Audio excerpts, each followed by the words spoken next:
Uncle Asumunia. Bad in Adoma, that's what they free. That's a henqua. Yet some coma. Maybe other than Aquim, one cry. I'm going to dramatic mama. I feel now, I would say good water money and prepare until other Sidama open. You're the mean now, election wouldn't now so waiting him a gun of free now. Then a supper what no BCB the other than nice. Not also in your mother, briefly, you may figure out your head, you can take out. Yeah, come on there. So man pay one young punch and put me in here. Was on there. Obiara Otasa CD. What we in you, but you have catch any better 17th April 19 something. Until the 17th April, no now Sala, why would I a chumutai, why would I? Wow for what Canadi, why would I?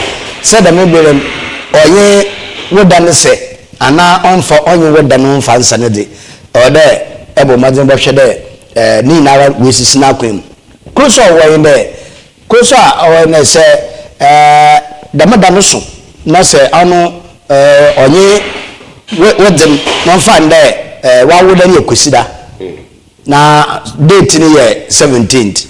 By after for the bed, the 17th, no, see you that on phone over Quissy, you didn't do that.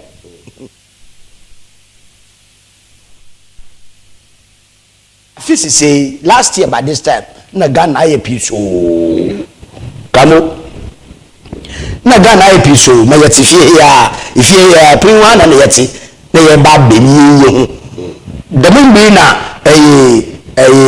bokena abente wa baby yukuchi wo ho park wo mo kire ndema ye deja ba no nsam apeti social media ba ha padi na wa won na wo Ghana hen parade etu show wabe won team for bodyguard be la famba ntutu no so mawo e de na parade won e de be that na madam seminar mo kekebi nti afi akwa pro aboto henema wodi we se godo do man pain man be na so ma ba keka akeka asofi bi yi hun eyi hun ma be ye bia aya ma afira akwa pro abaka mo celebrate ibi do yo nti man pain join the man mahama wa celebrate ni 1 year anniversary it's in a good move we try no pa na enso ye bokodo ya minute nkwa na ya hye nkran de no minute nya na daw yes nkoforo bana bado but mama minute nya na daw de we bana bado osanu mpei na aka wo so wo kanfo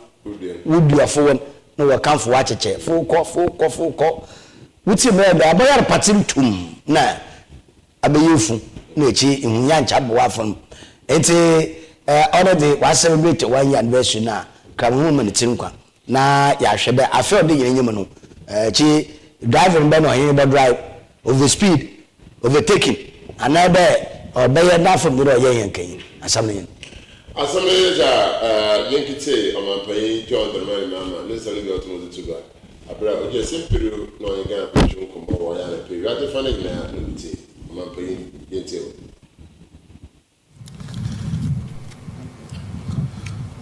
The wife of the President of the Republic of Ghana, Her Excellency the First Lady, Lordina Mahama, Her Excellency the Vice President of the Republic of Ghana, Jane Nana Opoku-Agyemang, His Lordship the Chief Justice of the Republic of Ghana, Justice Bafoboni, the Clerk to Parliament representing the Speaker, Honorable Jethro, the Chief of Staff and senior government officials, our revered clergy, members of Parliament, members of the Diplomatic Corps, our heads of security services, executives of the National Defense Congress, National Democratic Congress, and other political parties, distinguished ladies and gentlemen, students from selected schools, colleagues of the media, my brothers and sisters. A year ago today, we were gathered at the Black Star Square with excitement to swear the oath of office to take over the reins of government of this dear country of ours. There were some colleagues of ours who shared in that excitement who today are not with us. And so in honor of the memory of our revered colleagues, Omani Boama, Murtala Mohammed, Samuel Sapong, Samuel Abaje, Muniru Limuna, and our 3 military servicemen, I'll ask that we all rise and observe a moment of silence in their memory.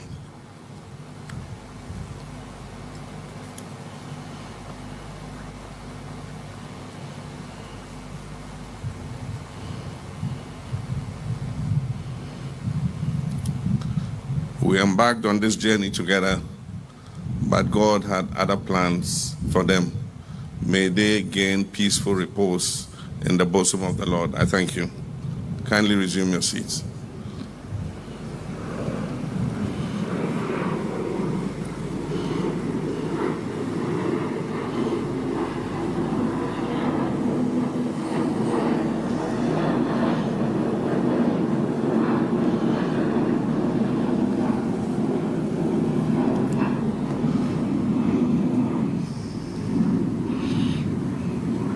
Sorry, it's an occupational hazard for us who work here in Flagstaff House. The jets taking off make a bit of noise.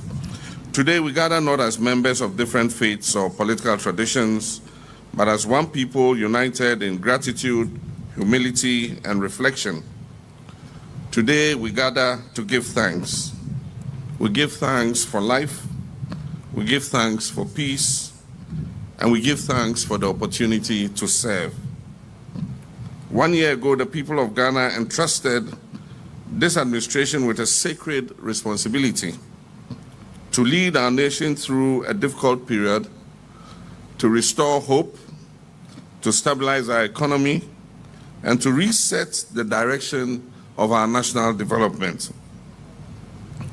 Today is not a celebration of power. It is a moment of thanksgiving for the opportunity to serve the people of Ghana. Today is not a declaration of triumph, it is a reaffirmation of purpose. My fellow citizens, leadership is a privilege, but it's also a load we are asked to carry. And over the past year, we have come face to face with the weight of that load. Economic hardship, social anxiety, global uncertainties, and of course, the legitimate expectation of our people. And yet, through it all, God has stood by us. Our democracy has remained strong, our institutions have held their own, and our people have shown resilience, patience, and faith in the future of our beloved nation. And so for all this, we are grateful. First and foremost, to the Almighty God. We're grateful for His protection, for His peace, and the safety He has granted us. We're grateful to the men and women who wake up every day to keep this country moving, to our farmers, our traders, our workers, our teachers, our health professionals, our security personnel, our artisans, entrepreneurs, and our public servants. We're grateful to our traditional leaders and the clergy, our religious leaders, who continue to offer counsel, guidance, and moral leadership. We're grateful to our international partners, the diplomatic corps, for the work you do every day to promote bilateral friendship and international cooperation. We're grateful to Parliament and the judiciary for their constitutional roles in strengthening governance and accountability in our country. And above all, we're grateful to the people of Ghana for your trust, your constructive criticism when necessary, your encouragement, and your enduring belief that our nation, Ghana, can and must do better.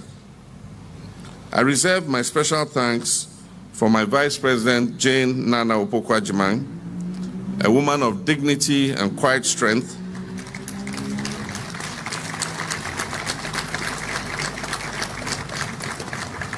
the first woman to rise to this position of responsibility.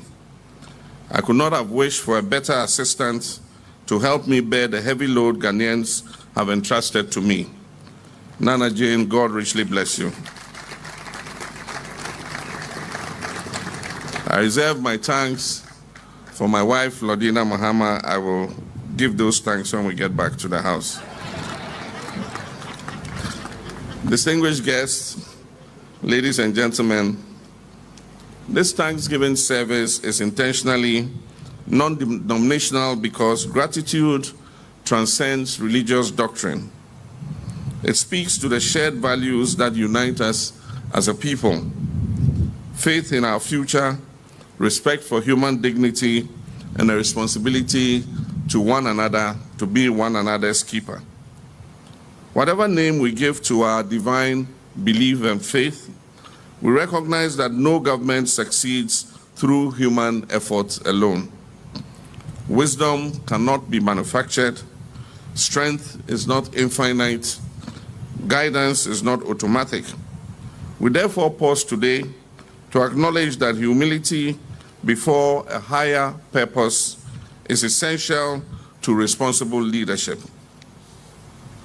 My brothers and sisters, as we look back on the past year, we do so honestly.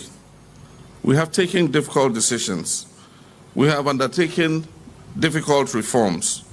We've laid the foundations that may not yet be visible, but are sustainable for the sustainable progress of our country. We have prioritized economic stabilization, institutional reform, social protection, and the restoration of confidence, both within our country and in the international community. The work we have begun is far from finished, but today reminds us that progress is not measured only by numbers and by charts and diagrams.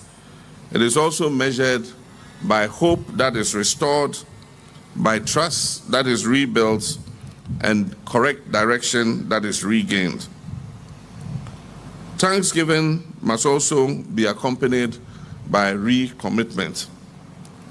And so today, we recommit to ethical leadership, we recommit ourselves to service above self, we recommit ourselves to governance anchored in integrity, competence, and compassion. We recommit ourselves to listening, especially to the voices of our vulnerable, our youth, and those who feel excluded. And we recommit ourselves to the unity of our nation, knowing that Ghana's strength has always come from our ability to rise above division and work together for the common good. My fellow countrymen and women, the year ahead will demand even more from us. It will test our resolve, our patience, and our discipline. But it will also offer us opportunities to deepen the reforms we have started, opportunities to accelerate our growth, and ensure that development and progress touches every part of our country. And so let us move forward with humility, let us lead with empathy, and let us govern with courage. And let us never forget that leadership is stewardship. It is temporary and fleeting. Authority is a fleeting trust held on behalf of the people. On behalf of the Vice President and myself, and on behalf of this administration, I wish to say thank you to the people of Ghana. I want to thank you for 1 year of trust. I want to thank you for 1 year of partnership. We wish to thank you for 1 year of shared sacrifice and patience. May the year ahead bring renewed strength to our nation, wisdom to our leaders, and peace to our communities, and hope to every Ghanaian home. May God bless us all and bless our homeland Ghana and make our nation great and strong. I thank you. Yanama mpanyin John Dramani Mama nensama automotive tugwa anyi na otum na ababe dama oye nazamano anamo otumoti waja tum na namo otumotu abua ma ayga na bridem pempesin yenya ya afekureza ofada ma akwenje do sia na fie abamazam ma nkai minute bi ayado nhwe bi ba ma the kai enu na ma okoma ye campaign na so bisibiri wonka atasfo ho ama mpanyin sinitade na asamne ya yaw na so be den the yabodu dem pempensi nto mpanyin den samne tugwa a chere some resetting rebuilding na pioka kawni na ayaza Ghana obutu no wati de papa mpanyin le some to do Ghana pinja kaka aso no kwandai and dam assassin mekano ma amampen odo yain ode uda afirma nkofo hu de ampa afina kwa pro abote na afina kwa pro abote hina enye ne fie ho dam oken enye ne do ho na mum ma oba ma Ghana fo yin hu da ampa oya responsible father orhwebe nbe biara wo na akonom no wo benya hunitiri dai na wode hunitiri dai na wode asom wanaman ono na oboboa ma sabe hunu bibia no wadaye na yedo mampe na ase wetwa no molo ye da ma ye nyina nkofo a wo hyem wo na wo hwe gi no ho na wo ye a minute silence wo da ma enuano ma wo hyase wo hyase wo 7th January a wo so in no wo hyase appointment a wo ye modo bia betena oka oche na adwen obi abetena ho oye na fam di bi obaye manda mo bu wie pay bia no oye obi aye bi hona wo ko aeroplane crash one bay na no hona obi aye na fam di the boy na so ende afina akwa pro aba na yereka da mon kofi wanka ho bi no kamo man pay no kase mi o se bebi owo bia bebi owo bia o sanya me de onfa mama kra no ho sunsun onfa nseye kamo nan ono yada ewo na ode damadi na mepere yegina do na ede hye Ghana yi bia nkran ana de yimpa de sen bia nkran de asase fa asase yeti ya wo na kontufu yes ya ho na kontufu oso yin ni fi sabi yete he ya who knows tomorrow nobody knows ya shafe fofo na ase bosum de bien na yewom bosum de bien na yewo nti mo di kana na yewura mi inde de oturation inde ya kala ko nhesi menyimpa du wahwe ho kwa inde ya January ya insaje yenkro na da otudu yenkro na da otudu January ya yewom yale yendu yenche bebie no po inde ya inde ahomachi baye nonum mpem dzere be ya ma kala ko nhia kuma kala fi kuma se agban nyimpadu so dabo nti ode yina ne yehwe na brabo ye kamo adzeko the madzen ai de bia nkofo kan ana samko nkofo kan mankotem wo problem wom wo san na nyimpa bo hwe ho ye dan de san baba de san baba na be kamo yehwe bebi abotu bia nkamofo wo kase bia wo ka bebi adrebotu bia wo 400 wala alhamdulillah se bebi nine mobotu bia alhamdulillah na eweko wanyim nti no yeshanen so dama ibisisi han mo ye yeshanen so dama ibobo hene bre ye yeshanen so dama ye mama hene kasakwan edum pempendo a ododo ono na se kire yenyi ho a ibibe jana kra the musmusi wa hanche the musmusi wa hanche na ye kasa papa e da fo ho come on na anti na yankopan odi ebugu asase de yenye mbobo ye ho kokol nti se yenye mbobo ye kokol na se yeme na dobara ya to aba ye yimpanyifo mo hwe oman do na mfa ntete mfa mla oman pe na eto aba ma no so we hu mobile ola we se fata MC pa nti ko bosomem constituency kokosom ho wo so efata regional director pa nti ko kaye nadmo coordinator ho wo so efata da madi pa ko na se ahun we yemu ma ahun wo pere wo che de o man pe se bo yim sikedi ahun wo yim di nti wo ba ma afia nkofo no waji sikedi a o wolo ho yes o wolo ho ono no we ka reset agana na ono ye na adom wo bi je nyim do ye kendefo o ye ejanu we to wato no wo pan ori ye na afam nti awe ye MC awe ye DC awe ye police awe ye nurse awe ye teacher awe ye carpenter awe ye labor wo so wo jari ye no ne obian ka mo mfesi right dem na asemete baaze na wo so tumre ya mampaye ne tumuno bi wa gato apon kakra ma wo so fire dem apon kakra ma wo so fire dem nti na eboboa so that's the reset obi a hye ne zie na efi etum na ya bom sen owi a wo so mampaye na abedu no nzama koye pa mampaye na abedu no nzama entum na nkoye nka ka wo the second so that nimpene bia ne di omokra nimpene bia ne di omoyon ni na nazimba no febe to be wo de na mesam wo tum na wo do to gwa ankasa ye ko Ghana Fire Service za wo tum na wo se na anamra wo tum na wo tu na nsamchonyi wo de oradi ankoba wo de adi didi MC ampocho sa Fire Service fo won konkon na wo ye so ho a fusi jere kan ho asa yitum na answer na ASORBA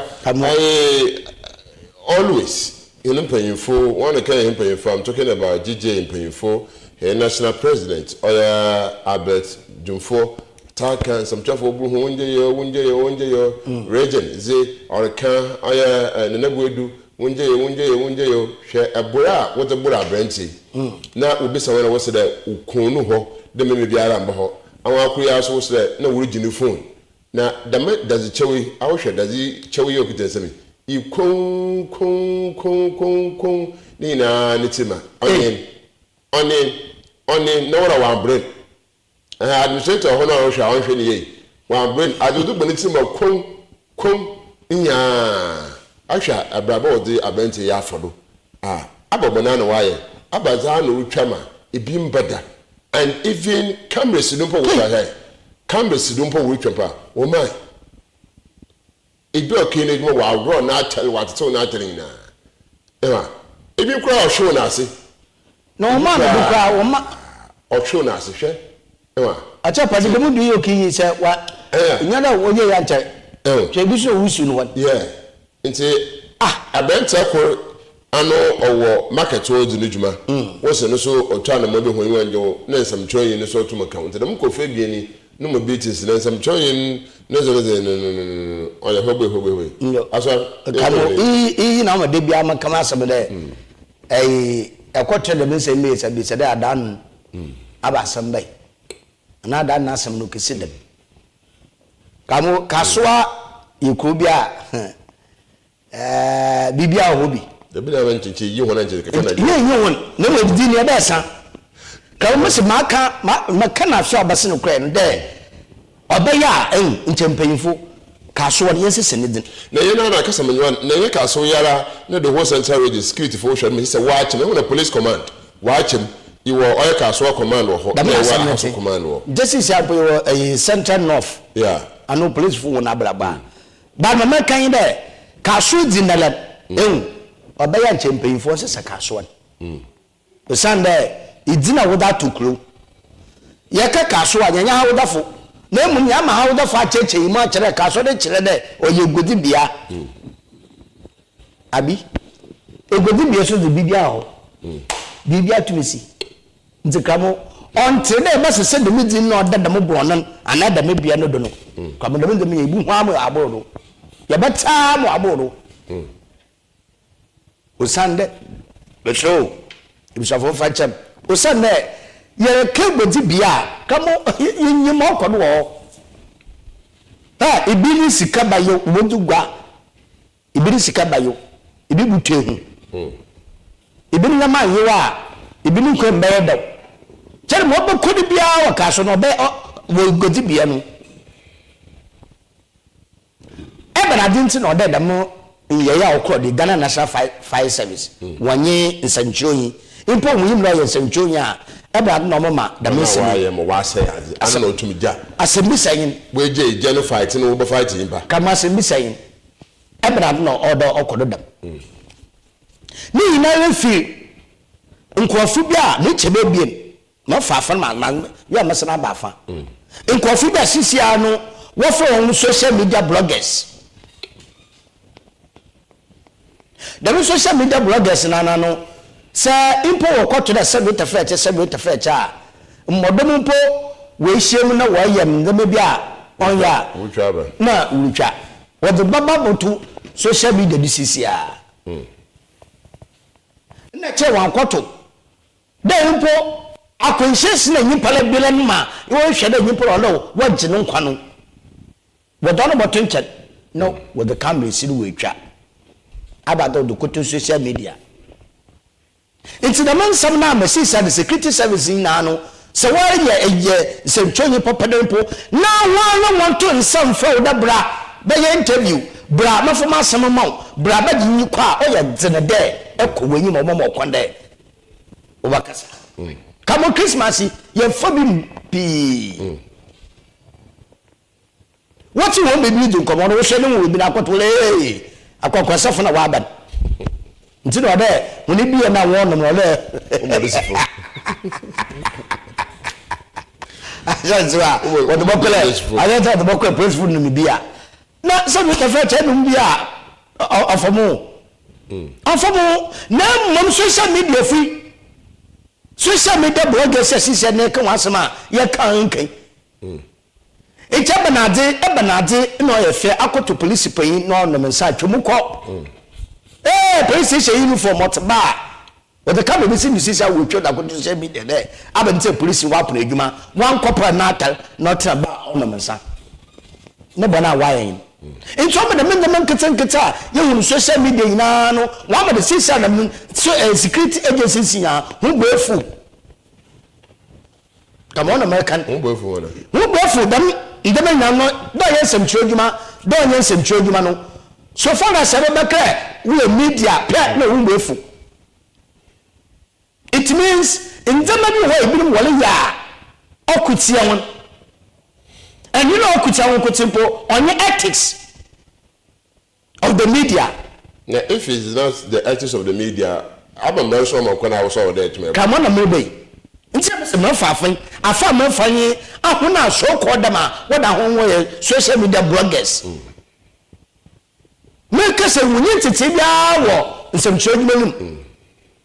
You know why I do when you or mobile phone in a Facebook or what when your viewers into kitchen semala so police ya our duty in wa kwabo wa no leda no da boto every year the mean now you are creating a problem for media spacing nti bu na nya o na djuma kwanje no no mu wa pa ho we kinya asam oni fa kwambo mafa medesi encha bade na baye enami ni wo ijato mo wore so ijana so ena wa bade wu dumen Yeti wa ya wu tawma intwa no ebia wu bibi mistakenly no bande ahoma na nsu na wo twena kamotu yi mo bofom mehu bi da amenye biara kamo amenye biara da no isu kitanan isu kitanan so de bano so yes it ought to be you one kamo mehu bi do kitanan nsu na ahoma na yin tu we yi ma popra mono kudu me jana jere dumen it's the man kitchen to me so wa bra we yedumenum into wa the camera it is one do wa bra one more permit there you don't need permit before I send a story come moba you permit and some president can into you but sometimes you be here permit it's a difference between programmer Ibrahim program only invite na alcohol na agenda ye program e Kosa TV studio na agba hu ti ya hello metsawo program na hono into nsa asama na mabay ye hia wa ha ko at the force di shema is a different and then we open programmer oya obiara ohuzo otomaro kodo ye to aba nsem bia hu a but if you need some accurate information from the officers and what is our accreditation? That's why the electoral commission will provide accreditation for that and your station ID as well. But that's it. According to Ghana National Fire Service, better me fair better come here America other way no ye. No me ya kana na ya hye hu si ya hwe ye there. Inye baby na kwakọ today adene kwadala na akọto camera. You need to ask permission. You need to ask some questions. No, you are not sana at the commendation na ayemebe. It's in Ghana Fire Service. What's there? What the tape at a tape walk? The Mobiala or no go area. Anything can happen. I didn't say what the tape nas no go area.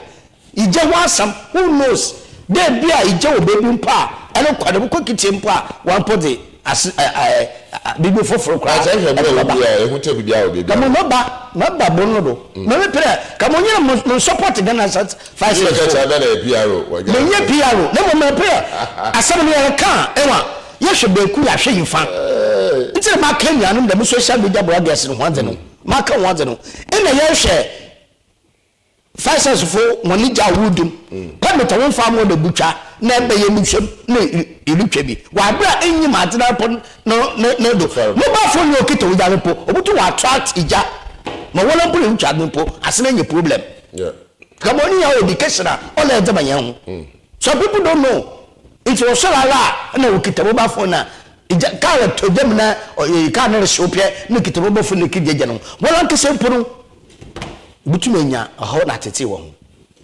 now come remember Ghana National Fire Service for monodo na insecurity agencies monodo eba na the party pa no nsu nya no kodede yeko general public bit the market or them na say BBS na yare ya ask for more support na mum you protect there no be ambo more support from who come on more support from the public general public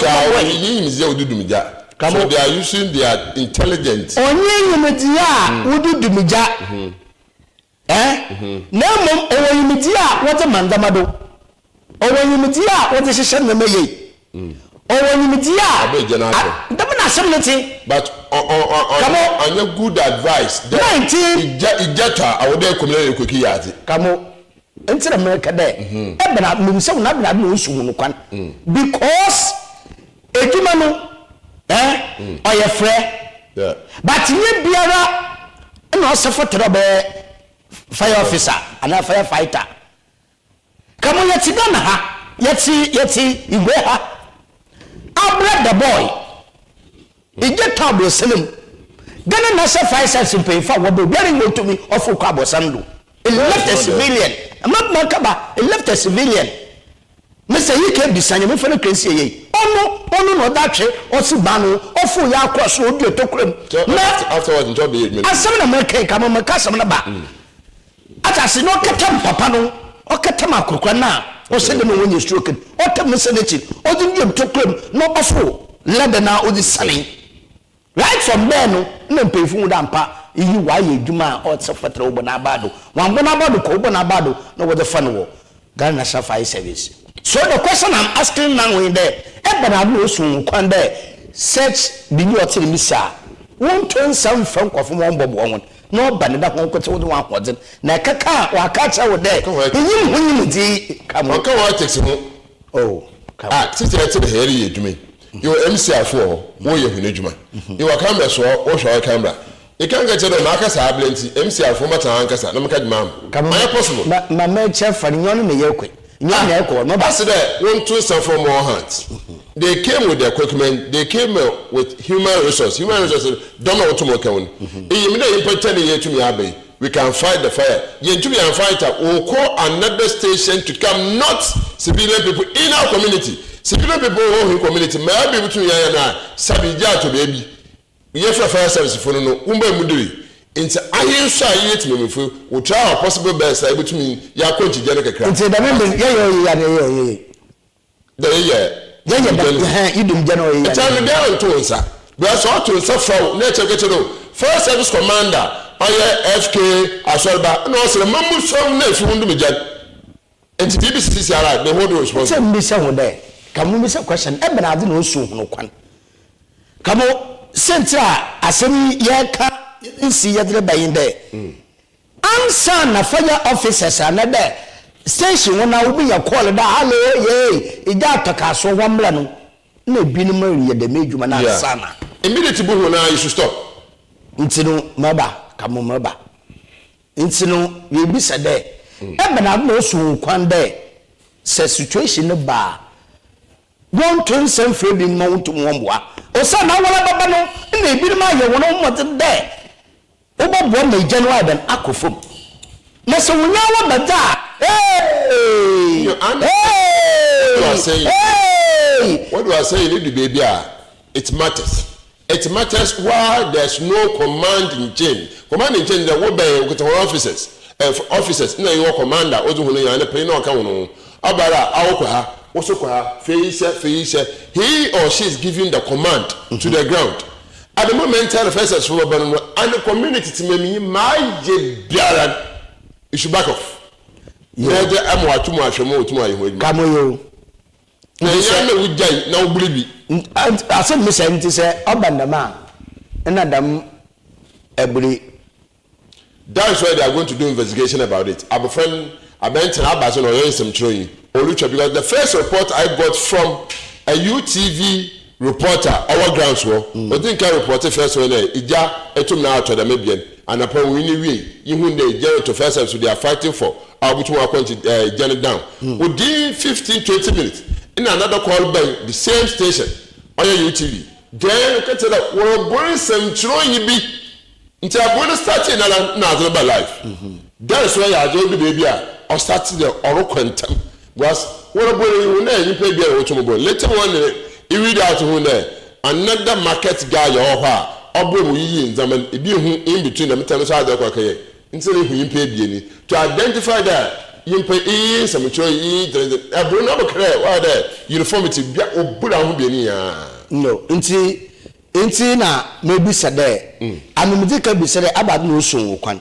nti se bi anso kwan na bi no ba bobo hon na mom awale bobo hon na be ya mana ono so asam wo ho kamuna amir be na mfefe yes sa awale ba bobo hon e kwan de obra bobo hen na mom awale bobo hen ya hwe no mu echi awale bobo hen mu chi madi nkomusum ona ye dan damana baby asu baby so yen echi mawo eloding daman iliwia echi wawa obi ababa ka cha hinde gana na sa 57 na wo be there wo bi yandaman yes that's what I'm so make catch out da mutaba mana da boko that's what I'm make catch out nkomo na say you do Mr. Fire Service nya okuta gun when I talk about gun I'm talking about the water gun yes otum na water hill otum odudum jan he cannot call a civilian there ASORBA buso mai okay civilians full na in the force musum sombi the American in soon pressure urban the first person who hold the pressure into the ebohe biara you put a hold oil pressure first one and now and ibana koso ogbere children nine amama no na so putu na wagire so no so wagire so so a fire officer cannot call a civilian there buso anya the force it call for example last year maybe the penifie no resho ba baby mo wan mi ye call that we break the penifie resho mo kura yere no mokoto wonda whatever ma abrawa so yin asphalt o wa do mi ka no tumba nti ina hu na ho ne ye pay but mko akudu won na doma waka hye ni wusu no min for their own risk nti odum je for by now start or back off nti odum je for by now start a back off you should back off and stay because anugwe ekusia na oba ba ho adwuma yes ebuso agato you adum da dama aya wudum je yo ba gata wo twam yedum no ko bro ho baba you don't know what it is nti da musu na bena here to me fu to me yen onye but ebrize wada obre wada market people obru no wada some train obu na here some train na kanasa abuna o je bo what the says in it wada ekon ho a ASORBA is some train papa baby merukwe enwa tape jaji yeah manko sa wuchi okada mechen wa sabe papa ya obreni na nu isu hospital no wo abaka na asa segoto ye kan gusun mumpo na still all pill ko e be evidence wo but bibia say the wo ko no place na all ko na awone right there me use my phone me use my camera me director na be yara ele camera ele oya phone why are there olutwa that one is not possible ko ngamo madase yenja ema investigators yenja investigators inkite our president na asem na but president in Shishiya otum no to I'm talking about DJ president ABDULLAH MCR you mention our here president na some otum okay on ABDULLAH about being seminating the Central Region on Sunday January 4th 2026 Mr. Aldo was lawfully carrying out his professional duties, reporting on the incident which is of major public interest when he was reportedly assaulted by officers who should have known better. We also saw the viral video where the journalists and some civilians were being attacked callously with helmets. This attack is not only an assault on an individual journalist, but a direct attack on media freedom and, for that matter, direct attack on the leadership of the GJA, and me in particular. The public's right to information and Ghana's democratic order is also under attack by this incident. The GJA finds this conduct deplorable, disgraceful, and indefensible. Once again, I stress on it that the GJA finds this conduct deplorable, disgraceful and indefensible. No emergency or security institution has the authority to intimidate, assault, or obstruct journalists under the guise of operational control. Such conduct reflects a dangerous culture of impunity that must be confronted decisively. Colleagues, the GJ is appalled and deeply concerned by the wobbling, weak, and wholly unacceptable defense put forward by the Ghana National Fire Service through its public relations officer, DO2 Desmond Aka. The claims that the officer did not assault the journalist but merely seized his phone because he was recording an altercation without permission is untenable, misleading, and offensive toward basic intelligence. No officer of the Ghana National Fire Service has the authority to confiscate a journalist's equipment, obstruct coverage, or demand permission for lawful journalistic work at a public emergency scene. This explanation not only fails to address the serious allegations of assault, but also betrays a disturbing ignorance of press freedom and the law, and reinforces public concerns about institutional attempts to sanitize and justify misconduct rather than confront it with honesty and accountability. And let me add to this. I personally reached out to the authority, that is the PRO of the Ghana National Fire Service. And you could see the arrogant, the confident, the ignorant, the insolence in which he was defending the act and speaking. It's nothing to write home about. And their statement itself is very, very contradictory. And wobbling.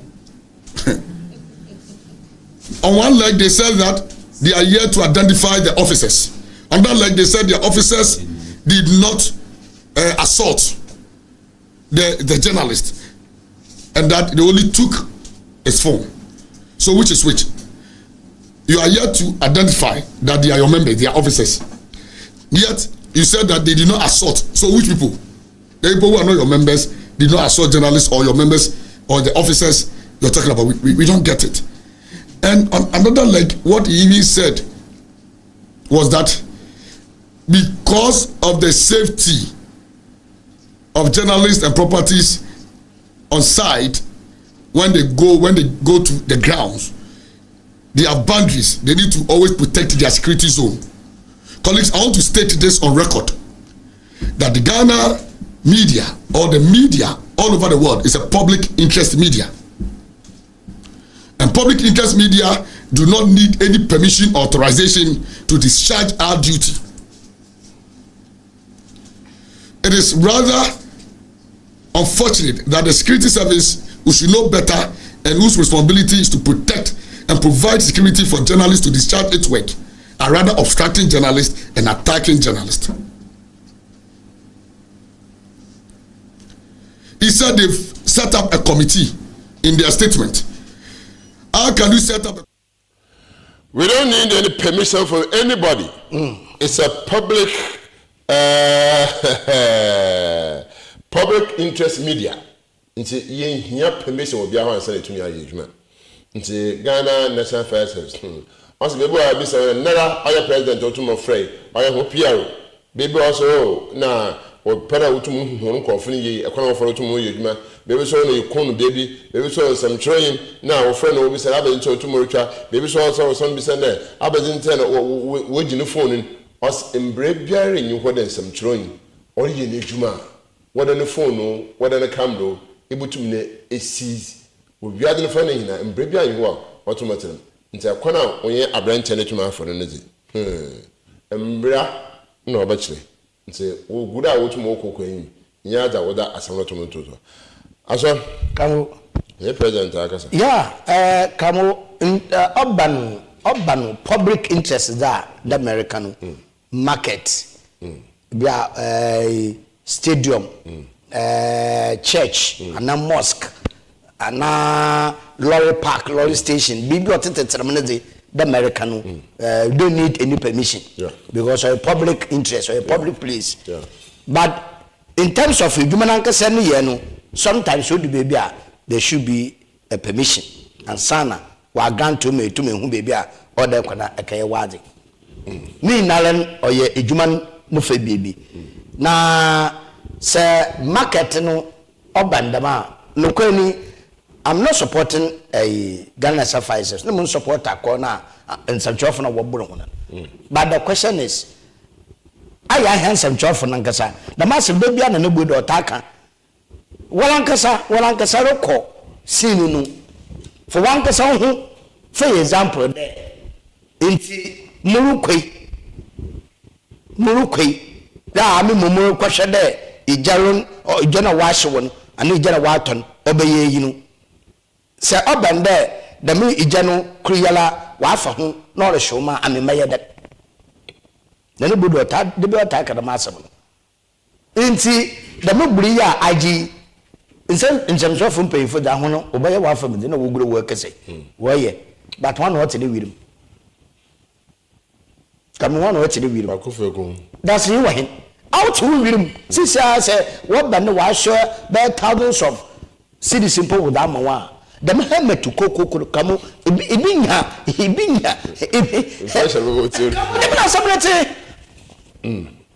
It's my friend control, and I'm a best reporter, we're reading him, Namia best writer, we're reading him. See, I send that, Mamma, watch your Mamma report, Mamma interview, Mamucha, Kamo, Willucha, Kukuche. I beg your helmet. But this place is a public place. I'll continue. Come on, a public place. Public place. Come on, be there soon. But no question, I can't be there. Public place. Na kedi wonyodi. Yeye ayense dwenye yala. Kamunye ayense dwenye yala. Ejuma no odi baby ana wala nkasa so. E de wonkwa da hwe de obaye de. Kamo seyim fan de asama kalo manu de sumina do. Mu nuenya wekinya akwehye masisali iduwo dune kama mana na ho ababani so benda ohun Ghana sesa woye okay wuwie a yenye mpefuna twetwe nkomante kamante de betere me hamete ani emi se na kotenye nsemtwonya okwa wa na no yeah so abadze pa no kafa de semina odzebei kamo tusu na okwa so a emre bia so ma hono kwenda American no da wora wotumo go asama American embenede communication is come on men more but I want to say some change now record be so what there I only a bambo asama nyem bambo na mse wo fa ne fa first individuals abe kamo ntare ba hemeti anda oni kokokoi kamo yeah mesisi aye kese se munue onya iti problem a debi obi a mental problem sana helmet no ayo no kamo nya mafata blog boma blog no to mo papai bo fitu bobom mo wa pai helmet da abodu bakal kwema ayi ka kwana to mo pai oni kamo the party the way you come the way with other miss hoyer now with the jamuna samleti inti gama man kase miso wona wo bo na bi na oje horutwa yeah it's bi so mo da mpoko ono oje ho na horutwa oje hinfo na horutwa so oje ho bia oje fa fawo oje fa kamo amaka kwatare so ba ko mo oje fa we whether oje far away or whether I've been home the issue here at stake is neither will bring but na quite pero e be say that fizi awdam be no tumo yeduma but so we be bia na wa happen be come on mboro yeduma okay Ghana suffice video 1 2 3 4 5 6 I get you to 10 plus 7 na ya kan sesiari uniform ones we wa 6 uniform ones na but now also t-shirt and their members hwe ho akoko 1 2 3 4 5 they are more than 10 7 oh ma nche ibi ho na ogina ho ana ohwe bi and mess there na ma wo wuziri mu no yin kofo ne guy cross basis ipo da no se kotwidua nti ono po the first accused person the ko na go so ya I'm not the first accused na ebiri mo di afara we wunyim na hu nua ma aza wore onye why the one can't tell no one I'm talking about the officers. It's a American. Yeah, can I? The moon coffee not even can get on the face. What other could what could we ask? Not my pocket, I'm a Yako, baby, we be that someone. Oh, you need to look at Colonel. What for you to? You ever said Malakas on to helmet on for when I meet you 3 times a day. So, one person, or sound. Or sound them on the ball guy na Padua Pata. There's another guy or Pata one. You got it. There's another guy or set t-shirt. Now I can be a booty behind and then the guy not basis. He's supposed to be the first accused person. Yeah. I'm not losing Kawachinana. You are a helmet man. No so but helmet man and not that no Udwa, uncatch another helmet na Ukitan on functionality go the sound man. Guy one sound the that. No, I can't the boss or the jibber come on. So one sound no tada and I would do more go into one jump from one more or cocoa a bass and my yard or thing. I asked about President I've been for initial name the end result of all this because I can't afford that he knew our brains it's in as the can it's in education it's in one who made the charging and this is a chance of probably dismantling in here so this is a broad brainy new phone nizama everything near what to me was into a simple info there so you from a corner no year on monument I'm actually so baby bar if you want to know who I'm the sister away press conference yente that got your moment some trade down cover first as for beer. Oh, no, the bats on a noose. Nature, why you been busy and uneasy? Oh, come on. Our MP, we any be. Nimless again as a 5 steps no back there. Man said Jamie Mokoba. I'm talking about president. Normally, I bring about Ocasa, we actually a small backing. I don't want to know where politics in India. But they are better so I see a commander one about Buffrey. We offer them KOFI in our commander. Intelligence or home. Regional national. What to the maximum? No father and Senala or Yada Mountain. But one you crown, you do in Pocra, they be you budget. That's it. Evidence were better. They Yadi Mankashi. But they thought there, de me.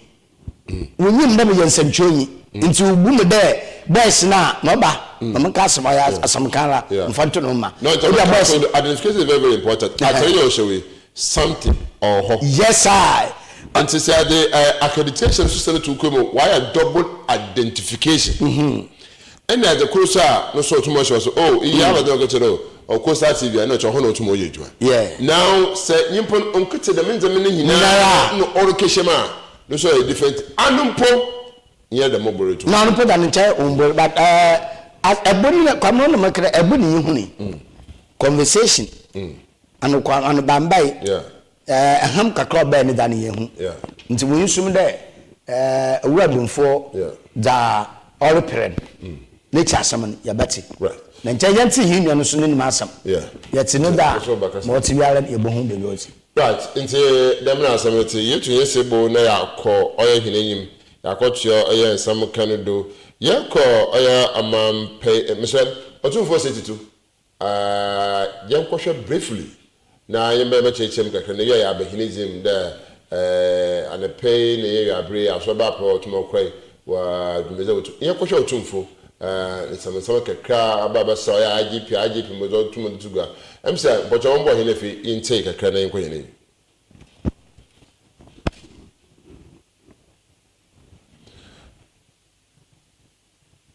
Joe, I'm there, Mr. For worship, if he is like our 2 for the visit.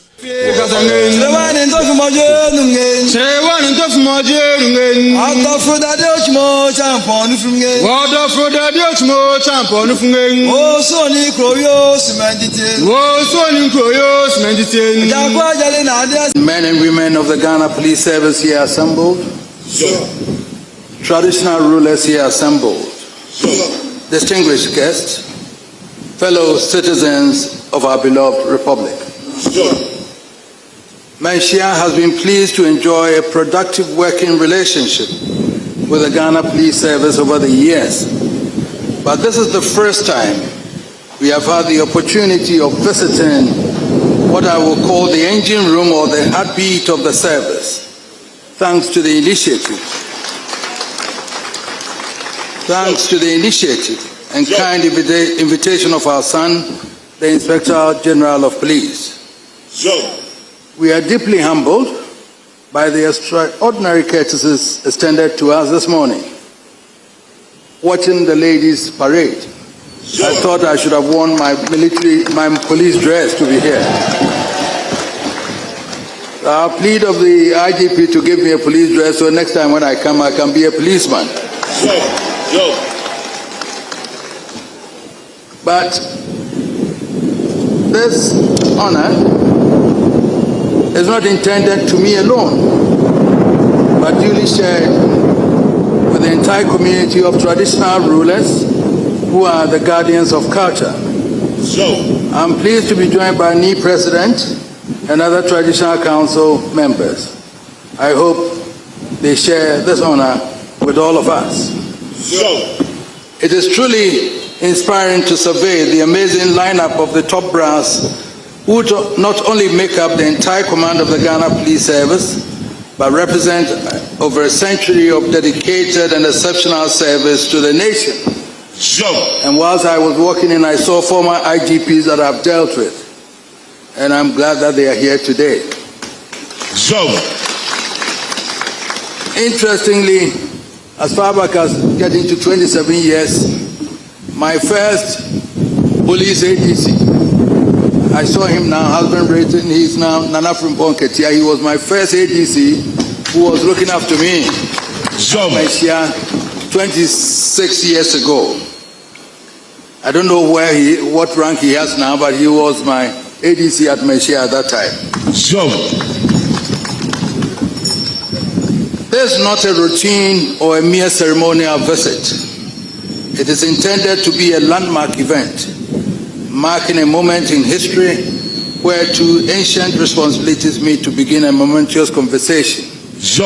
The guardianship of values and the enforcement of law. One institution draws its authority from ancestral memory. The other draws its mandate from the Constitution. Yet both exist for one sacred task, the preservation of order, dignity, and peace in society.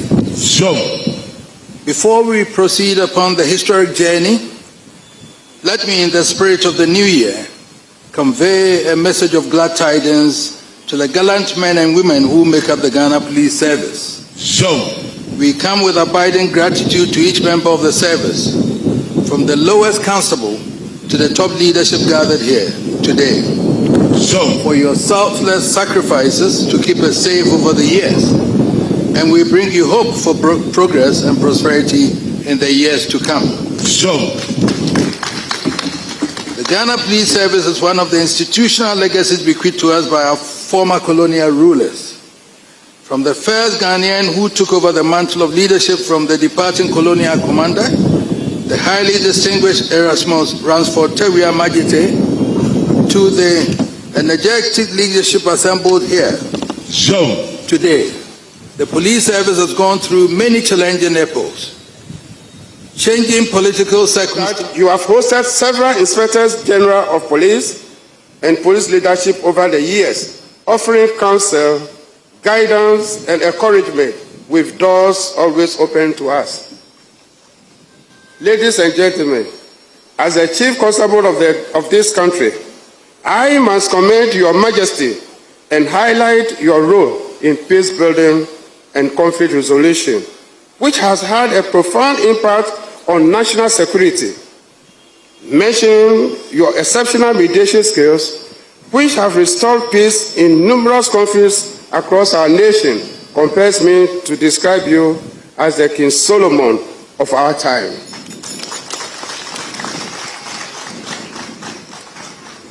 Your wisdom, patience, and moral authority have brought calm where tension once prevailed, and unity where division once threatened our peace. Specifically, you chair the committee of eminent chiefs that successfully resolved the long-standing Dagbon chieftaincy crisis, restoring peace and stability to the area.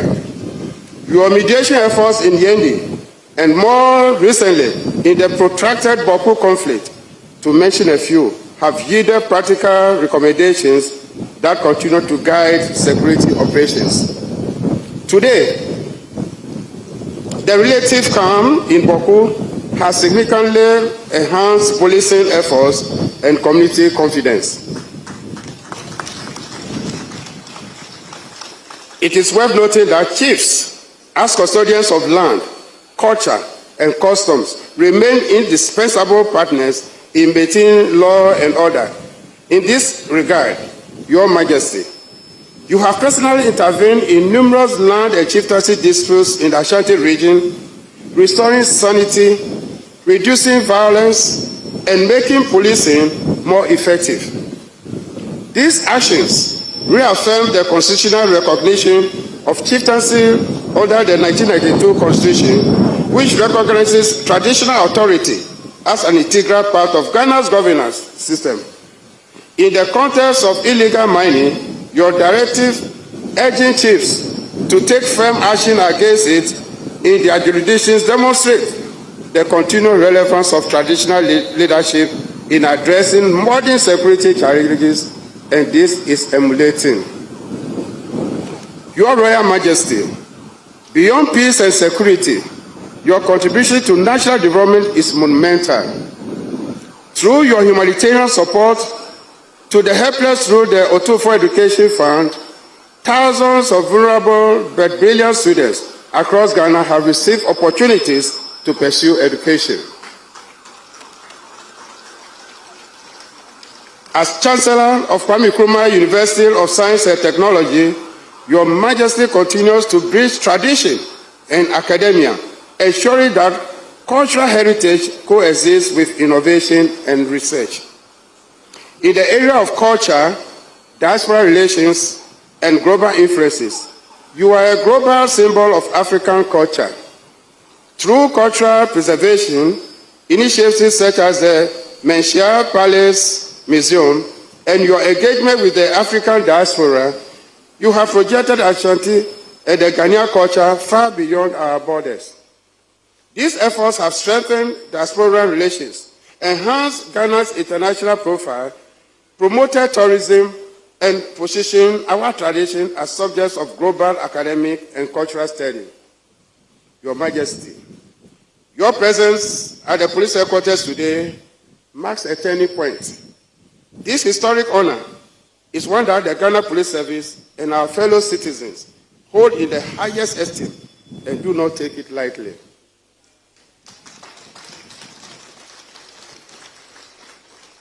The Ghana Police Service recognizes that over time we have relied excessively on imported European policing systems. This visit challenges us to return to history, re-embrace indigenous knowledge systems, and strengthen community and tradition-based policing.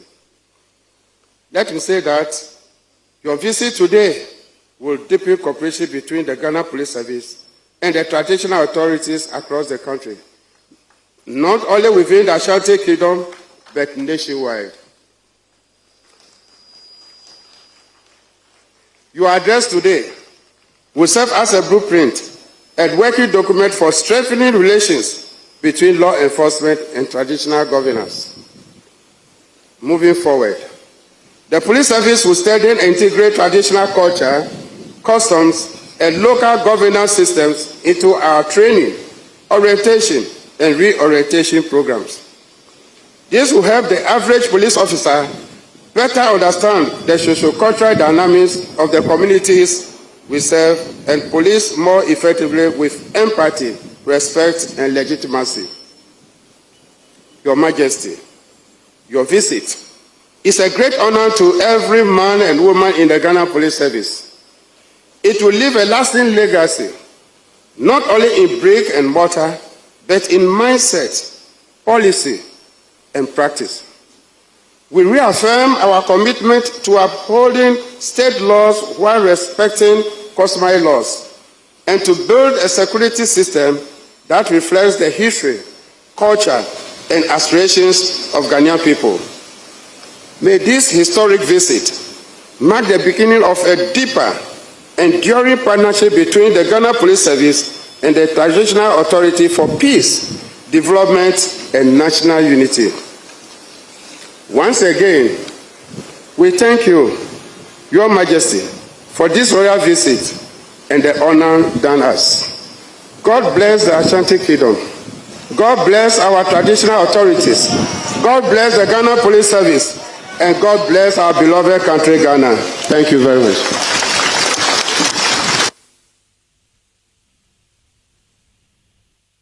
Right, you better IGP, Tete, you know, you better not so papa. Too far, Cassa, I chance them there. And no son of a IGP now, so you know, or you saw your son, couldn't be in Sida. Now, so no better about two there. I any ABC, no, a guide, no, 26 years ago. About to amning watch papa. I chase him there. Couldn't be able to know the police forward them brand and said to my bayjuma, Metumna Boa Mohana Motubiara, a tumne etumpun aquarium to each Zawotum no Yaba Bomas from J. Etumne free, Wyatt Babiara, Ghana, Yetum etumne aquarium. Or two for Chema, as Umbrana is said bayjuma, I'm a police ass from J. I did what to pure him and him. I'm more than a fit to Metumpun aquarium. In a pinyoka can or two for to the Tuga. The master office in Peterson, you know, he now JP to you, no children, same with them. Or two for Nancy Ababashan, and Sranum, you do pa. What tell a church fish and Timan to Ababa cancer.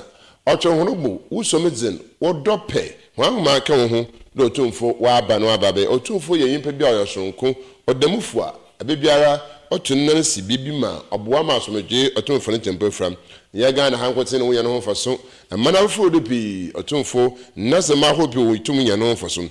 Into Bamba to marry chance him there. Your mamma's in a fin to Inketamazan or two for Bob Mazan if you are to my year. I give you some chance him there or two for Abwa, my dabon, some and some opinion, put to Musari, Nina, without Omar to bro to my bar, each other two for or son cookram. Or cottage chance him there or two for no bar or some son consinner. Or the baby I be biara or be the mad on Tenubiara. Otum no oya pay. O say Sarah, oya police do what mo koyimin. Oba mazin if you to mo share them pay. Nkan oya local governance. Oya de kodu konketenkete mbran otum di adwuma no. Police are trying bushe ne pa. The man so na traditional rulers. Wona mbran ketenkete na ado otum di adwuma no. Police bo mazin wo hia ne yei ama otum no wutana mo ma. Aba mazin efi etum na aboa pa. Eboboama police human etumi afane tempe freye na wa modern efe etumi ewia pay osi asomedweze aboa ma etumi ko hinayim nti obodo tumfo aseba papa na wa chede asomedwe oma mpuntu asomedwe oma nkabom nti odo tumfo asi da oba besre oya police atan aso 9 minutes yerepon nti no kwara wo mi de menyim nkitahudza oda matraya nanche maye search bi mahwede nkitahudza oda menhia ahimfie ho nkitahudza oda wontem ahon menhia ahimfie ho no nye Ghana police ama yenguda mpa nkitahudza bi wo ho osano tumfo ne kase ne mu no yende obopopa bi ne da baye mbibi abasene ko 26 ane ne bodyguard no guide 26 da membele no na no ho no che da membe no che young guy mana wa pass out wa ba nti wode no kro ho okay adwuma or ba promotion by u promoting or promotion by promoter mande obudu bebia we nti se da man hihye no wo kamo owie paye de aya another mbebi wate da no otumfo buto de man no na wakọ oye police phone na pay da ma anoma na otumfo wache no o che o sande onye Ghana Police Service won kitawudi na nkitawudi so obowie pe ya oyada ode menyimu nuadonu odzimu osipi nti wa kire de police fo ba menhia obobo he yen won hyehye wo ba police bia oboba bia na homka no okwa yigya no kwan kama edwo na oba no so obaye edwuma management efe se de menhyehyɛ no wo ho da na no tufo na no mo no tuen wo twa no malpa and wa kire leadership a owo no wo na hindim iyi chere ampa Asante Kingdom o ya Asante Kingdom ampa onye kingdom a egutuma atoto na ase de bibiala odo ho de yemfa mikichi IGP ami mikichi IGP de IGP omumkoko momono omubusa huna ntoraja ra kan do asam ne IGP omumkoko momono no check kitawundi bi wo ho nti sadam kitawundi no obuwie pa ya no do panyina retwa no ma nche IGP police fu mpanyinfu soldier fu mpanyinfu ministers awona wo ya Asantefo nyina se me wadom unya appointment wa banuma ikotufo kichie awona wonkonko to ni bia but this time around also know mala mabana menye IGP bidun komo no there's a reason into the reason no na mame mo hwehwe otufo baka che me de me ane de nya dem awona mo hwehwe nye dem reason na mo de mo kwa IGP wona masa oh the whole Ghana I butu ya kada obra Santemando but Asantino tutinade wa kwano wa na there's a respect wachire papa no wachire bia na yes be ayemfo wa kan se nyo ma henpo na ye ehina ewu kroma ntofo krom dakol ahwa wa betu kromi na kan wo boa no na to safra won na yin ntin ko on the man mo fra won me pay wo from ndama tedan wo eduma sam tedan wa kona ba tedan wa wole mu tedan wo ebusua tedan ibu hu de ho na wa betu krom won na ne pa abadam na oreke da wa fra hin de obi se ne ye hu ya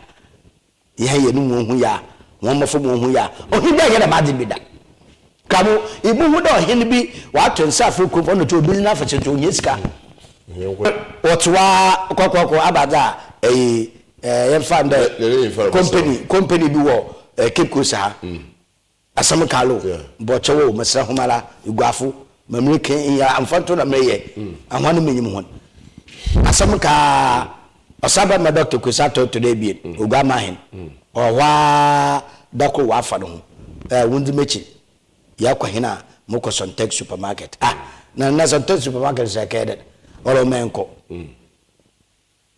udinechi pulu kokoko na onam gomu na abaza egomfo mabede mbiche won Sontex supermarket manager yewona manager ndama teden say why then na nare yedam but onu so no che leadership o sande yimpo na obobro wo sase do yes but I'm not going to say the men man na nse nso echi kwafo ban kawo say ototo na hindu fom you get a point I'm making. What to try the phone? The phone not to. Only yadi that pladi. Thank you.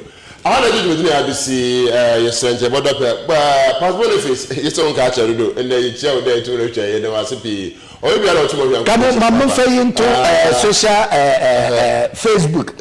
And I may be said ever corner for that obachi or your Coastal Television. Yes, Homa in your Coleman.